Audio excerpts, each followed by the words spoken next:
The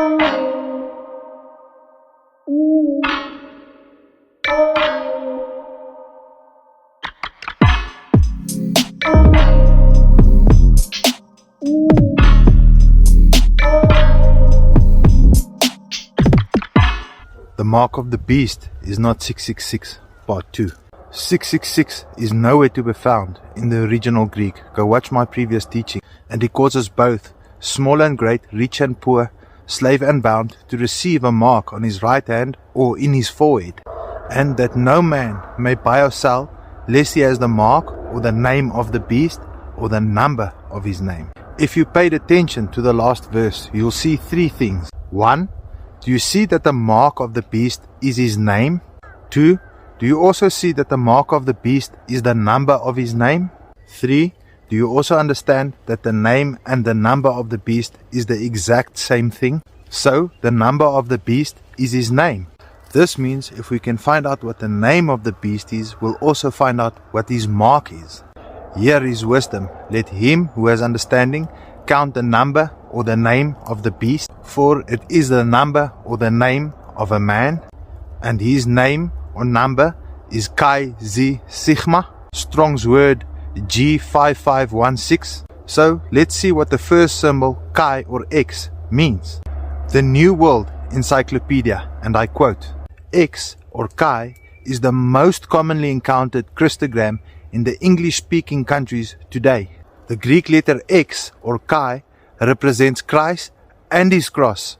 End quote. The next two symbols, Z and stigma, represent X and S in our alphabet, or XS, and XS is the symbol for Christ.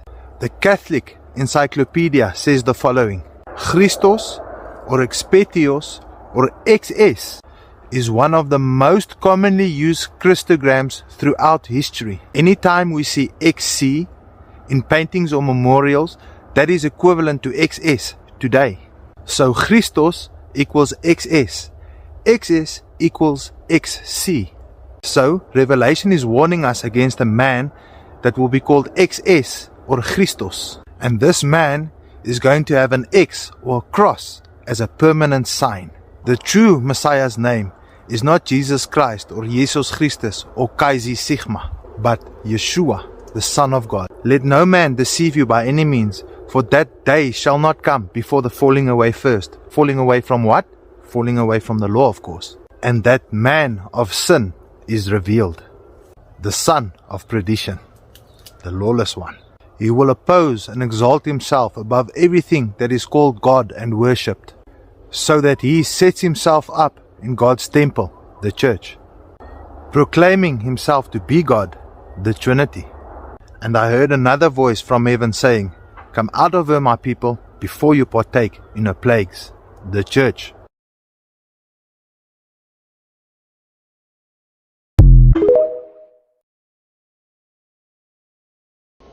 From the pyramids, hidden deep in Antarctica, where we're not allowed to travel, and to these pyramids found in Austria and far beyond, there are many secret hidden pyramids that can be found all across this realm. Yet, we are only to hear about a select few pyramids, the Great Pyramids of Egypt.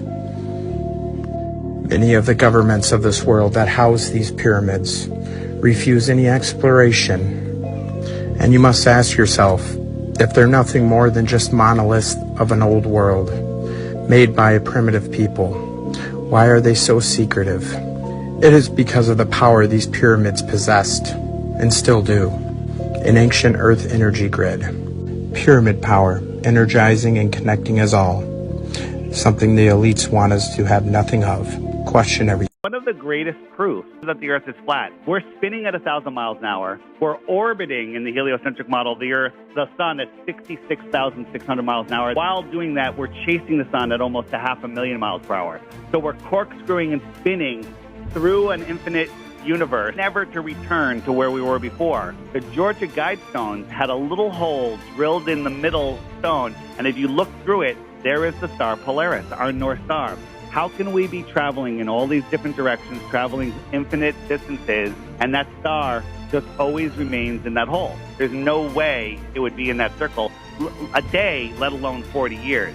But it was there. Somebody blew it up. When did this Earth begin? And the answer is 4004 BC, so life on Earth is roughly 6,000 years. How old was Adam when he died? Great question. Let's take a look at the genealogy of Adam. It says here that he died at the ripe old age of 930 years. How many years did the antediluvian race live before it all was wiped out in the worldwide flood? And let's continue on. And we'll find out right here, 1656 years. What year did the flood take place? 2348 BC. And how long were they on the ark? 1 year and 10 days. And one last question. Who wrote the book of Genesis? That's a great question. As we go through history, we find that the writer of Genesis was the former commander of the Egyptian army, Moses himself.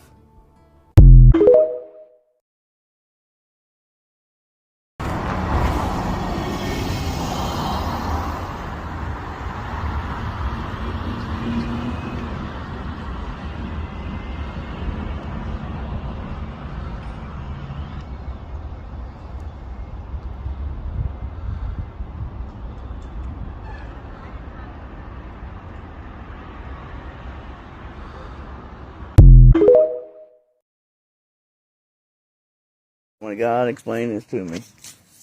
God explain this to me. What in the literal fuck fell out of the sky?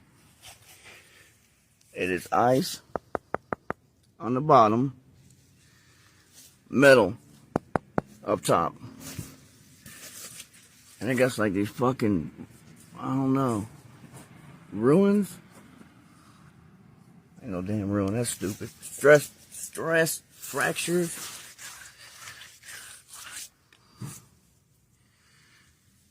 Nothing above it. Front yard. What in the fuck fell out the sky?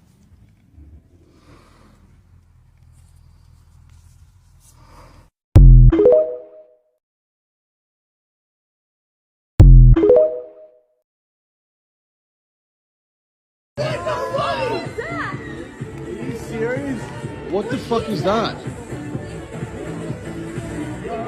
What the fuck is that? What is it? What the fuck is that? Oh my god. What the fuck is going on? What the fuck is that? Oh my god! What was that? My god. Are you guys joking? What the fuck was that? An asteroid, but like, what was it? Oh my god. Are you fucking kidding me? That was so cool. Now, I'm not saying the world is flat, and I'm not saying the world is round, but it's obvious that they went to the moon because we have this footage. But I've got one question to ask you. Who stayed behind to record the takeoff? Somebody had to take one for the team to get this once in a lifetime camera shot. Rumor has it that the cameraman is still waiting on the moon till this day. Some other rumors say that there was actually 5 astronauts and the 5th one was black. But if you notice, the spacecraft looks like it goes up in the air and then comes back down. It's not looking good, bruv.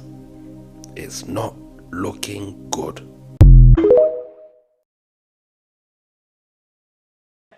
I don't know, we're gonna have to do something. This guy's doing a flip right here, and the guy next to him just reaches up and grabs a harness that's right on his hip. I gotta pause it real quick. I'm gonna pause it because the funniest part to me, well, there's several funny parts, by the way. I don't know. But the lady in the background with the hair, it's like, did someone not think that like like, we've got to make her hair look like that, right? It's got to be standing up. Yeah. Dude, it is hard as a rock. It's not moving. Yeah. You know, it's like we must be in space. Look at her hair. Like, obviously, there's a thing called hairspray. Yeah. So here goes this guy doing a backflip, and then gravity just like gravity goes away. They must have found a pocket. Yeah, gravity goes away and he fell. Yeah. Or he got caught up in that harness he's wearing. Here comes the one with Senior. Yeah. In the background. Yeah. Holy hell. And it's obviously a guy filming with a green tennis ball in front of a blue screen. Right. Clearly, I mean, it's not even. And then here's a clip of what they turned it into. Here's his water particle. Yep. Wow. This guy just disappears like, makes sense. Yeah, I'm good to go. Hey, I gotta go. Yeah, what we got back there? Another green screen. And this guy, the ones where they're doing the, he's hanging his shirt, like you can see, like, it's not even good. You can clearly see the harness. It's like if you take your hands right now and you grab your shirt and you just pull out. Yeah. Like it's. Yeah. This one's my favorite right here. Green the guy shirt goes to reach for. Yeah. Yeah. What a doofus. But watch their thing at the end. I think this guy's always in it, man. He's the biggest clown. Yeah. He's the worst. Like they got to be like, hey Bob, we got to get you out of here, bro. Like you're blowing our. Look at this. Let me reach up there. Yeah. Oh wait. Oh, kung fu. Here, I'm gonna pause it real quick. I'm gonna pause it real quick. So we have to. We gotta expand. So I imagine this guy in the green that's doing this flip. Like when they're practicing, they're like, "Oh, this guy's got the shit, man. He nails every flip, and you can never tell, right?" So he's like the practice king of flips. But then whenever they go to film it, he gets nervous and he spoofs it up and grabs his harness because he is the most. He's Ray Finkel. Yeah, terrible, man.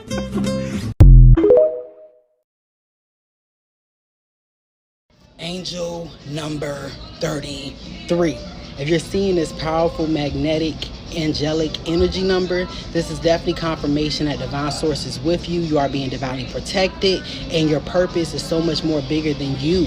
33, this is definitely just a very powerful number. This is a very spiritual, connected number, letting you know that you are highly connected to the spiritual realm, that you are spiritual royalty, that your birthright is abundance. You are sent here on this earth in order to make waves, to make major change, to shed your light, to share your light, to give your light, to be the light in the darkness, okay? No matter how dark it can be, no matter how the dark clouds may come over, you are the light being that's going to continue to keep shining that light through to make sure that we continue to move through that tunnel. So whenever you're seeing number 33, this is definitely confirmation that you are on the right path. Continue to keep doing what you are doing, and you are being watched over. You are protected, okay?